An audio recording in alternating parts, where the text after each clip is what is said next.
Point of no return. Welcome back, man. We know too much. We've seen too much. We've been through too much. We are experiencing way too much. God to reveal himself to us over and over again for us to go back to the way we used to be, the way we used to think, react, and respond to life, man. This your Holy Ghost homeboy Slim. SLI, simply living in my moment, which means yesterday is gone, tomorrow's never promised. So all you have is right now, this moment, and I hope you fully living in yours because I'm fully living in mine, man. Just back with another quick word.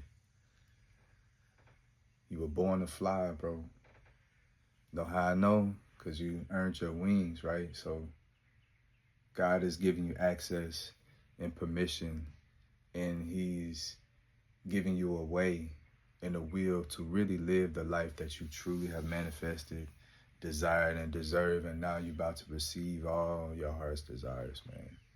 In this season, I know we've been doing it for self. We've been grinding for self. But at the same time, we need to dedicate this season to somebody.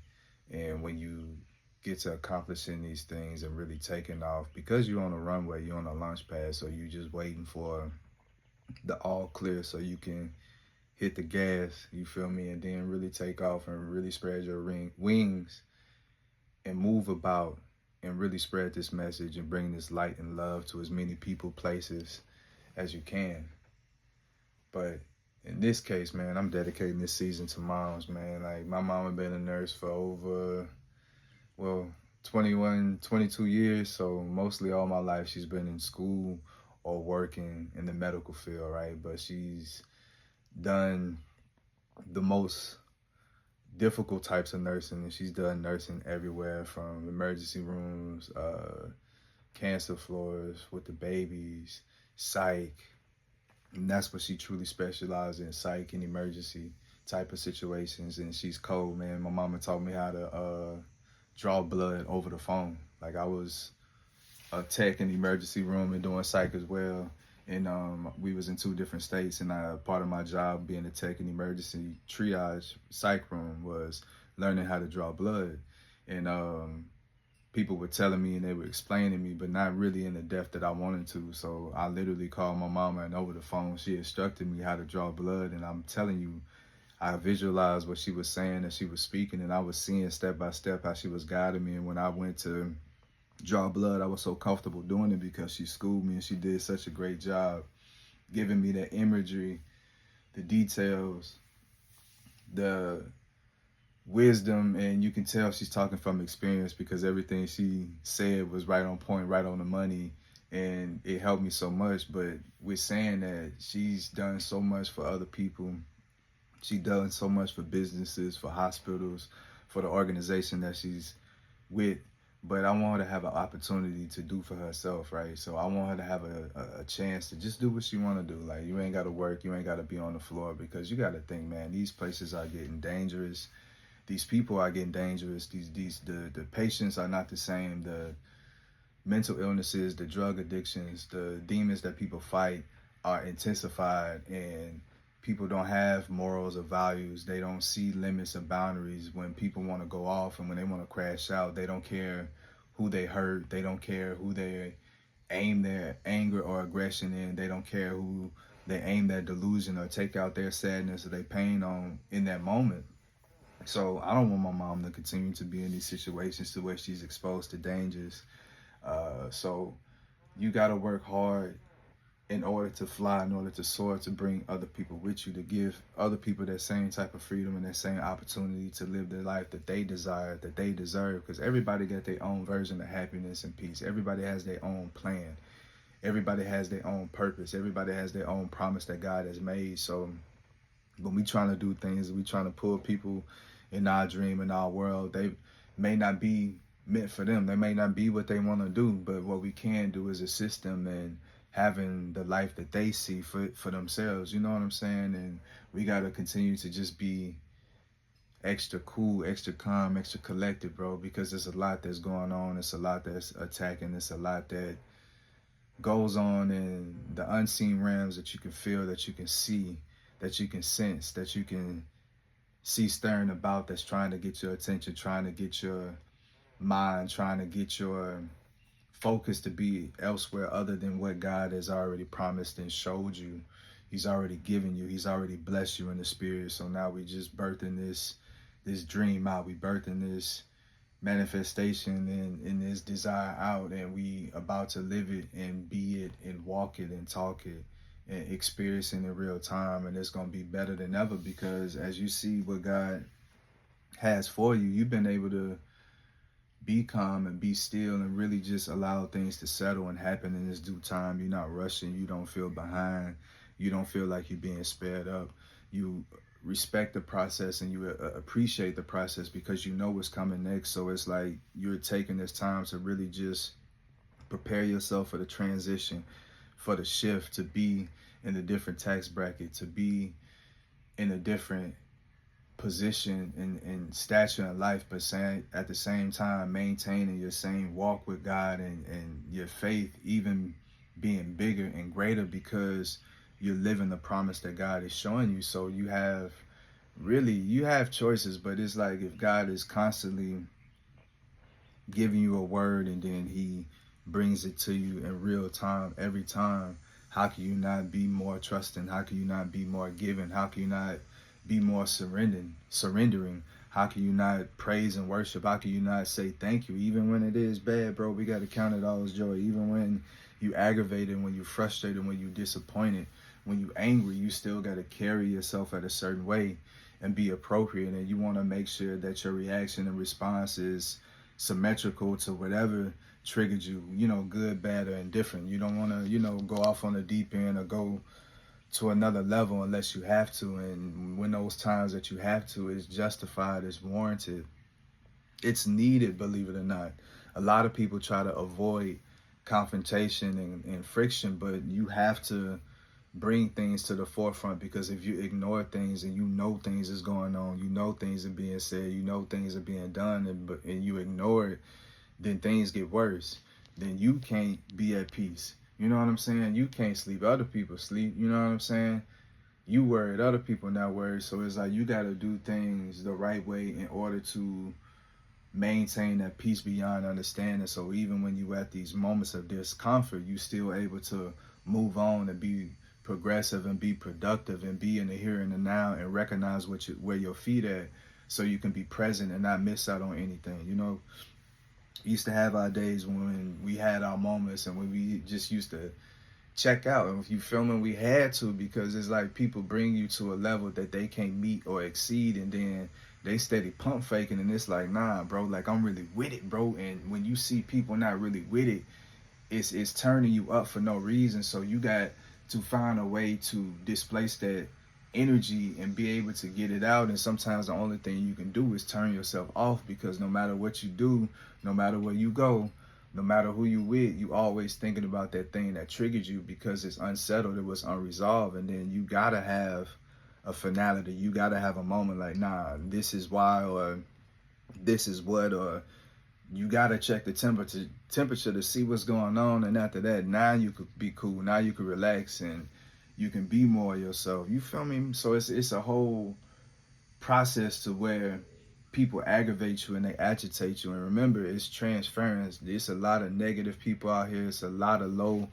vibrational people out of here. It's a lot of dark people out of here. It's a lot of people that are liars because they don't believe, they don't trust God, they don't trust themselves, they don't trust, you know what I'm saying, the promise that has been made over their life, because they don't see it, they don't get it, they don't want to put in the work, they don't want to put in the effort, the time, or the energy to go into this unknown direction, so they stay comfortable in their chaos. But you have left no stone unturned, you know what I'm saying? You testing every door, because at some point it's going to be your right time, your right moment. So you have to go through the good, the bad, and the indifferent in order to be the whole person that you are. Like you can't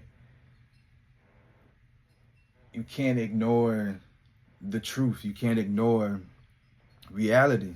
You know what I'm saying? And sometimes things is set up in a way that is meant to keep you down, to keep you at a certain level in life, to keep you at a certain level mentality. But once you trust God and you just keep going, he's going to trust you, and he's going to keep going, and he's going to give you more and give you more. And then before you know it, you went from sitting there thinking, how am I going to get this done? And now you on your runway. Now you're receiving that phone call. Now you're receiving that text. Now you're receiving that email. Now you're receiving that paycheck, that cashier's check, you know, that thing that you needed in order to really make this go. So just settle in, stay confident, stay poised, stay prepped, stay perfecting whatever God has tasked you to do. Don't rush it. Understand that you're not gonna miss your moment. You're not gonna miss your flight. You're not gonna miss your time to really take off. Like this is unavoidable, because you're not gonna stop doing what it is that it takes to get you to where you need to be. Like you're not gonna stop this race. You're not gonna stop this marathon. Like you're not gonna stop going after God's own heart. You're not gonna stop going after the visions that He gave you. You're not gonna stop with this dream that won't let you go. You know what I'm saying? Like you saw the best version of yourself. You know what it takes for you to be a whole and complete person.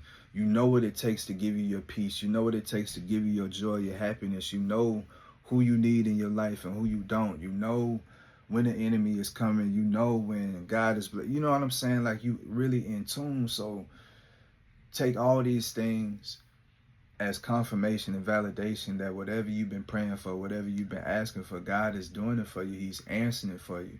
That should give you calmness. That should give you stillness. That should give you peace. That should give you, no matter what you're facing, to be like, all right, it's going to be okay.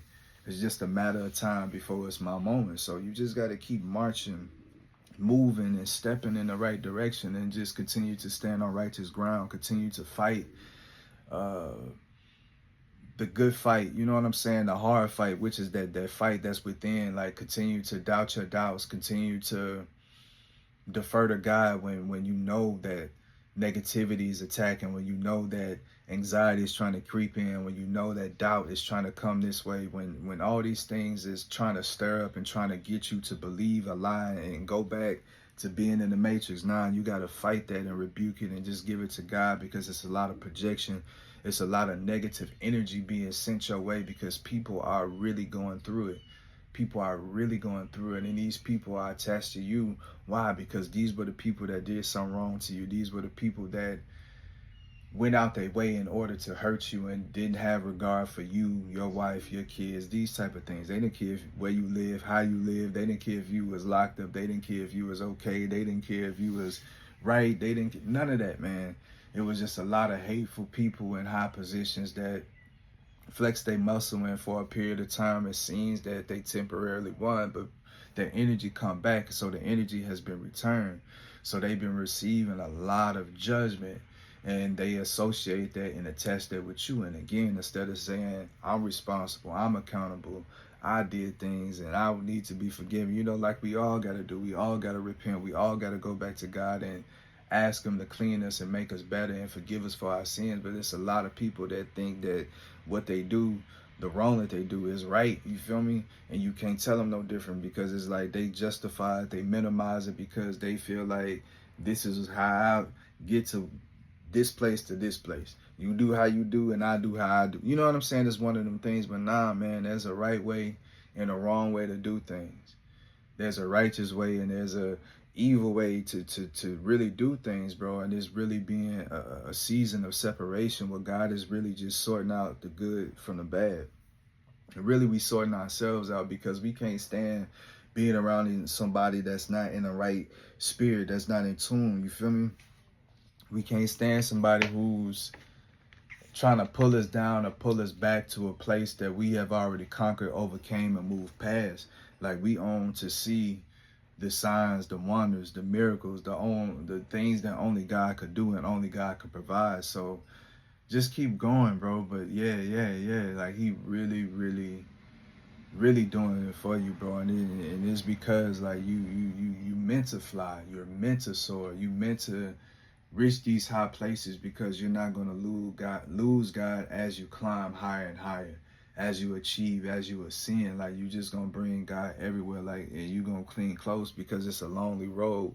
It's a lonely way, and there's going to be a lot of hate, and there's going to be a lot of envy, and there's going to be a lot of jealousy. It's going to be a lot of opposition. There's going to be a lot of friction, a lot of attacks. So everything that you went through currently, what you're going through right now, has only been preparing you for what was to come, like soon, near. Like this is the last couple of months of the year, so we going out this year with a bang, with a blessing, with our breakthrough in our hand. You know what I'm saying? So just continue to go that way, true north. Just go toward God, bro, and you can't go wrong. But you meant to fly, bro. You meant to soar. So just rest up. Just really spend time with your people. Spend time with your lady. Spend time with your man. Spend time with your kids. Spend time with your parents, your siblings. Because once you take off, it's up, bro. It's up. But just take care of yourself.